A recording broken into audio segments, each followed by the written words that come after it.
On va s'intéresser aujourd'hui à une structure de pouvoir, parallèle, qui façonne des nations entières. L'économie des cartels. Un véritable empire, bâti sur un seul fondement.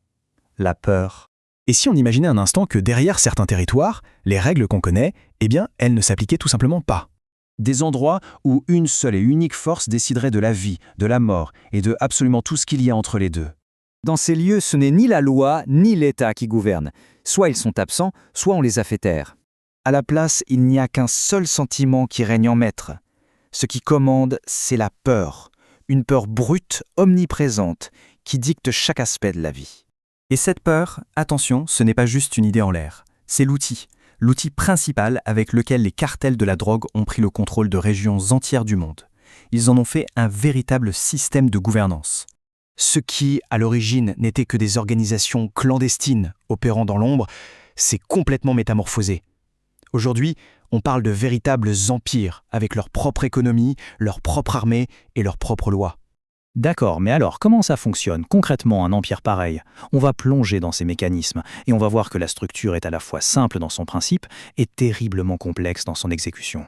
En fait, leur pouvoir repose sur 3 piliers. D'abord, le commerce, la drogue qui génère des profits absolument astronomiques. Ensuite, leur arme la plus redoutable, la corruption, pour neutraliser toutes les institutions. Et enfin, la base de tout, le fondement de leur contrôle, la peur. Il faut bien comprendre leur évolution. On ne parle plus de simples gangs de rue. Non, on parle de véritables entreprises mondiales. Des multinationales du crime, avec une gestion quasi professionnelle de leurs opérations. Leur terrain de jeu est devenu global. Elles gèrent des routes qui traversent des continents. Elles s'appuient sur des réseaux logistiques et financiers d'une complexité folle, et elles utilisent des systèmes de communication et de blanchissement d'argent ultra sophistiqués. Bon, on a vu la mécanique, mais maintenant il faut parler de ce que cette machine implacable produit. Parce que derrière cette organisation quasi-industrielle, il se cache une réalité humaine absolument dévastatrice. C'est une réalité qui est souvent masquée par les chiffres, par les analyses géopolitiques, mais qui est vécue chaque jour par des millions de personnes. Le coût, il se compte d'abord en vies humaines, des vies perdues quotidiennement dans des violences qui, bien souvent, n'épargnent personne. Mais l'impact va bien au-delà. Ce sont des familles entières qui sont détruites, brisées par la violence, le deuil, la peur, souvent sans aucune possibilité de retour en arrière. Et l'échelle du problème est encore plus vaste. La cicatrice, elle n'est pas seulement individuelle, elle est collective. Ce sont des pays entiers qui sont marqués, traumatisés pour des générations. Il faut vraiment se souvenir de ça. Pour un nombre incalculable de gens, ce qu'on décrit là, ce n'est pas un concept lointain ou un film. C'est leur réalité, une douleur de tous les jours, souvent silencieuse, qu'ils portent dans l'ombre de cet empire. Alors face à cette situation, où est-ce qu'on en est aujourd'hui? Eh bien, l'ombre des cartels continue de planer et la situation reste extrêmement tendue. La lutte est constante. D'un côté, les gouvernements et les forces de l'ordre essaient de reprendre le contrôle.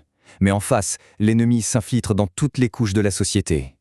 Soyons clairs, le combat est âpre et il est très très loin d'être terminé. Et tout ça, ça nous amène à la conclusion. Et à une question fondamentale, qui dépasse le simple constat. Parce que la véritable interrogation, ce n'est pas seulement de comprendre comment ces empires ont pu naître et grandir.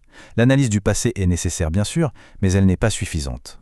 Non, la question la plus cruciale, elle est tournée vers l'avenir.